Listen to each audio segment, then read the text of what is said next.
Oh no, the PC component on it. It will be another boost this PC. Ah!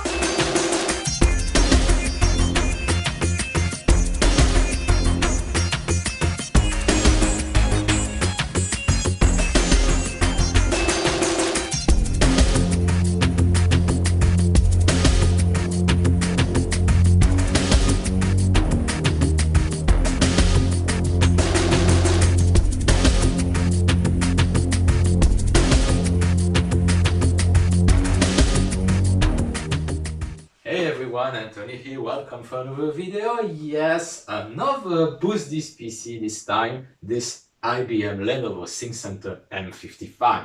I get the computer in a recycling center for electronics, of course, huh? Yeah. Which it was in a correct state, I will say. It was a bit dusty. We'll show you just a picture here, but it's already cleaned because I want just to be sure that it works and operates just properly. But even with that, I was saying, okay, it's Windows XP stock, a Core 2 Duo. It works just nice and smooth, but I want to get more performance of this one like other computer I've already done. And this one, I want to upgrade it to a very good value and good performance for usage. So I will introduce the part. Well, there is some things that I don't really know for today, but it is only on the GPU which I have a small doubt. We can see that I have here an ASUS Radeon R7 which it could be a bit too much for this PC. That's why I have also another graphics card in the slot. This is an OEM version of an HD 4650, also a Radeon ATI. If this one is enough, this one will stay on the computer. If not, this one will take the place. I'm saying that too much because why?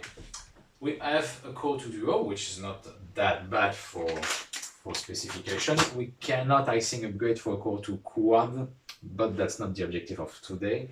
The Core 2 Duo actually is a E4300, which is clocked at 1.8 GHz, which is not that lot.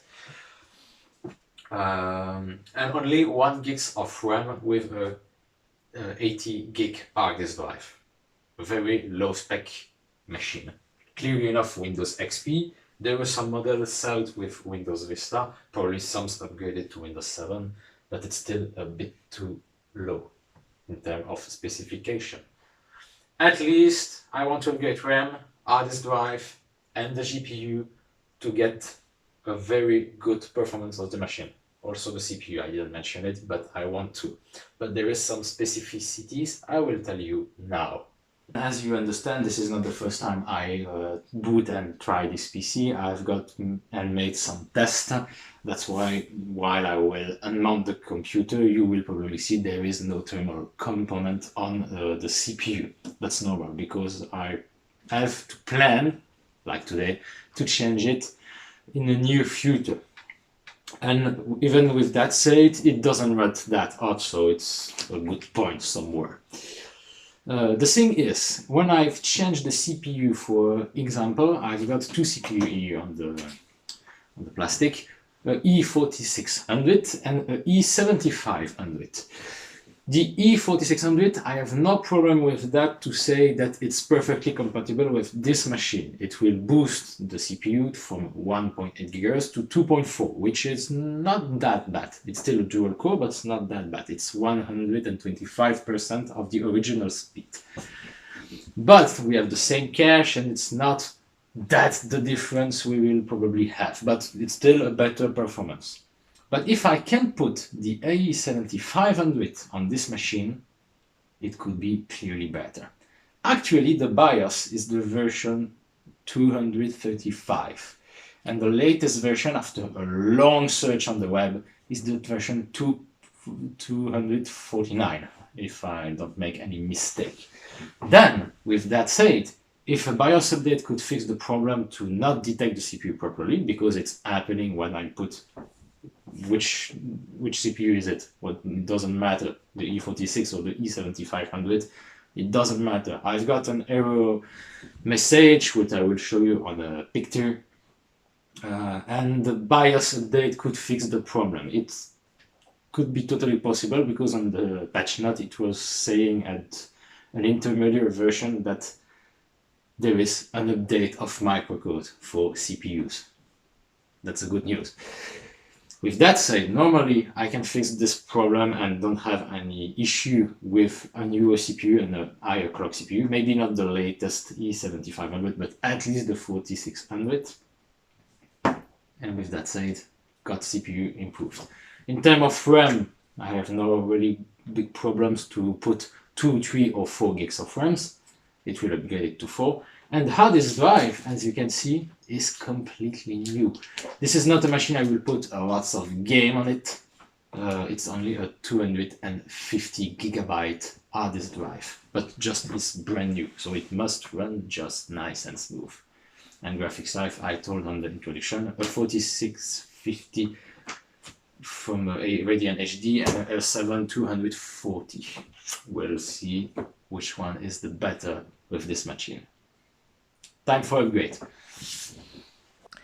And before starting the upgrade, let's turn the computer on, see what is on the BIOS. We'll get a bit closer for you. Up.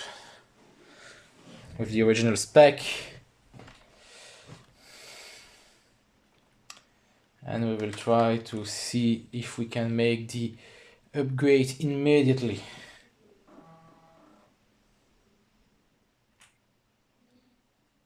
So this is old BIOS, of course it's a bit slow, it's normal, and most of that, the CMOS battery must be replaced like almost every computer I have, that's somewhere funny. Okay, so we have here some important information, and especially the revision flash RAM. As you can see, the BIOS is in French because the BIOS revision is ending by FR for French. The version I found on the website was from US, so it could be in English, United States. I don't know if it could be a problem for this machine. If it's not, and if the BIOS is in English after that, I absolutely don't care. It's even better, and maybe for you too. So I've shown you in the picture the model specific of this machine, but you can see it also. And for the recap, that's where we add all the components. So only 1 gig of RAMs, the Core 2 Duo 4300 at 1.8 GHz,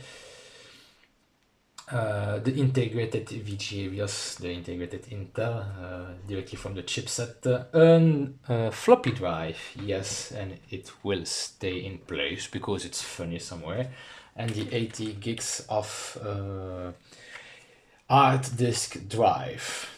No SSD on this machine will be installed because there is not a lot of space.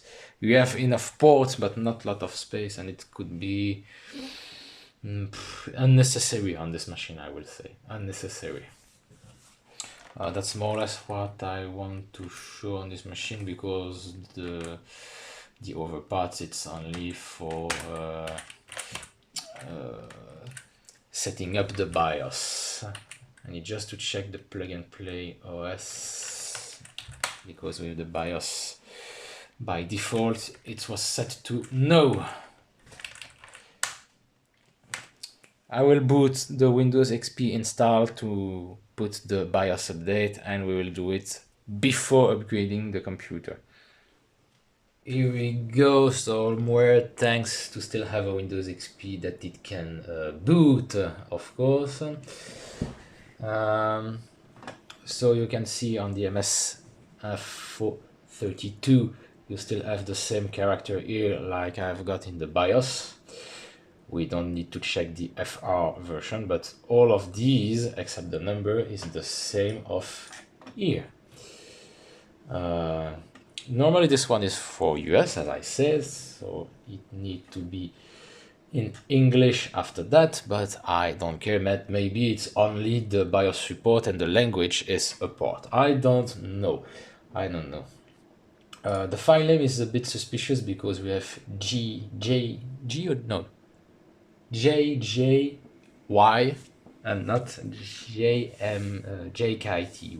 Well, but it seems normal when you read the patch note. Hope it will run properly. Let's go. It's more or less like HP BIOS, so if you don't have a 32-bit on the original operating system, somewhere it could fail, and it's not the best idea for this.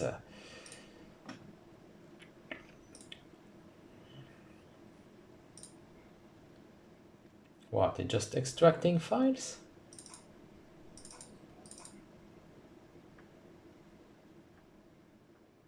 I have no idea how to proceed probably with the whiplash, but I will read the readme.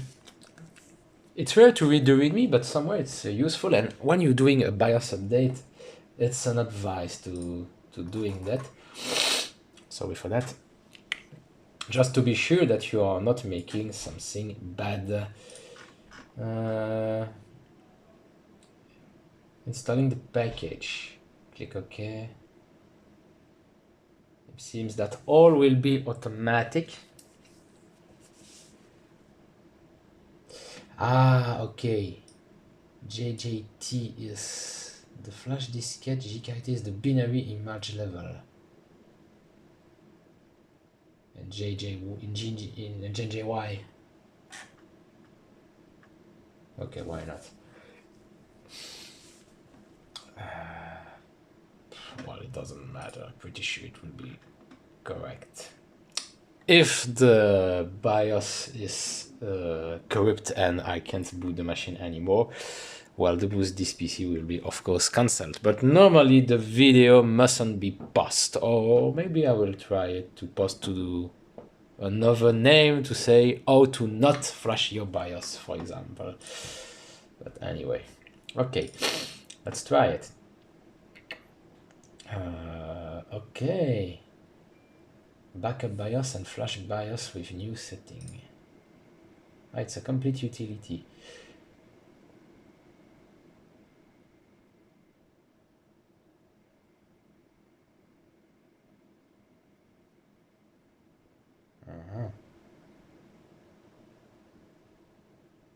It is that hard to read the advanced settings?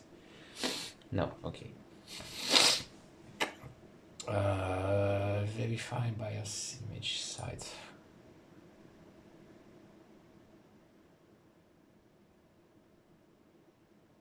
Clear CMOS checksum. Number of append if flash operation failed. So it was agreed to do it 3 times. Wow. And we can change that. They were really sure that it doesn't run at the first part? What the hell?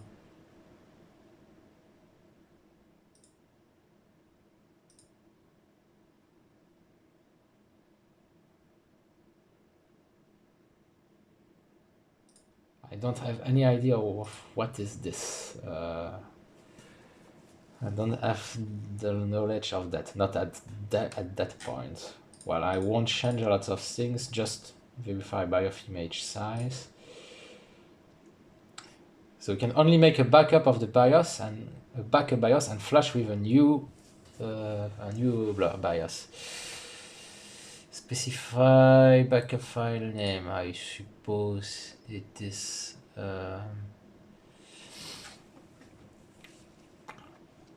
immediately here.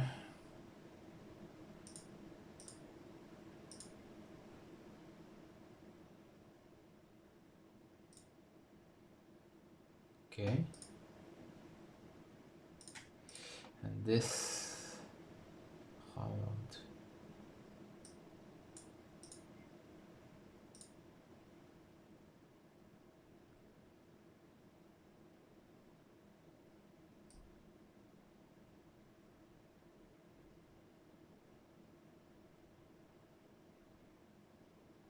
I suppose that the image 2G USF, that one, is the correct one, but I prefer to be sure.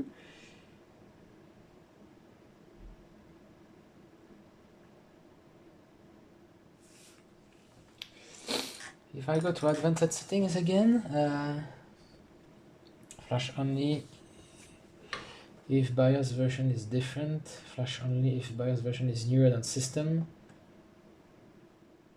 verify BIOS checksum.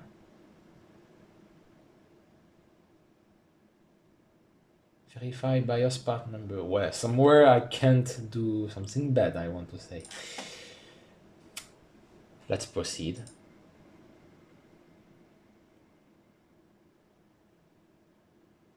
It doesn't flash it, it's just starting now.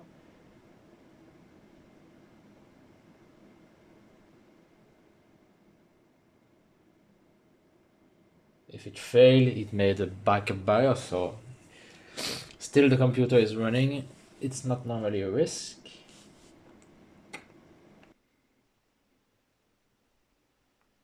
Okay, it seems that it's done. It's green. Okay, let's hope.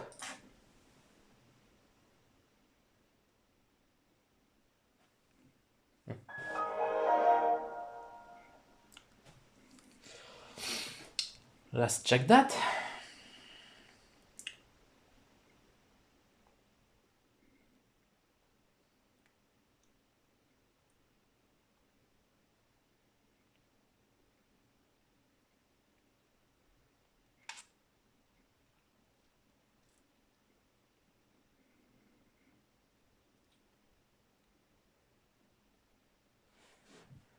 Moment of truth. It must be green again. Ah, keyboard reacting. Okay. And to interrupt system start. Okay, it doesn't interrupt. Okay, well, I can still see it via the Windows XP, so it's okay. Little wait. And then the answer is yes, it was updated. I've got another version, and now it's not FR but US, so I have the BIOS in English. And yes, during the booting it was right and in English, so my BIOS is in English, which is not a problem at all for me. I want to say even better. Pretty cool things. So BIOS update to the latest version. I don't need Windows XP anymore then. Another way to see it is that now it's in English and we have 2JKT49 and US. Perfect. I can proceed to upgrade now.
I didn't put the plastic back now.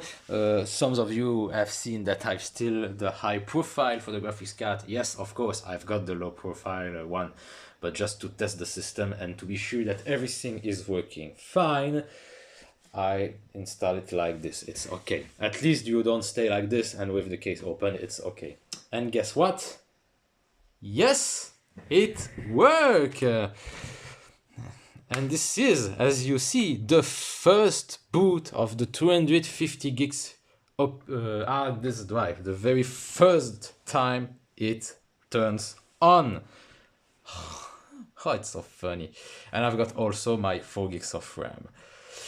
Nice. So what I will do now is install the Windows 10 operating system.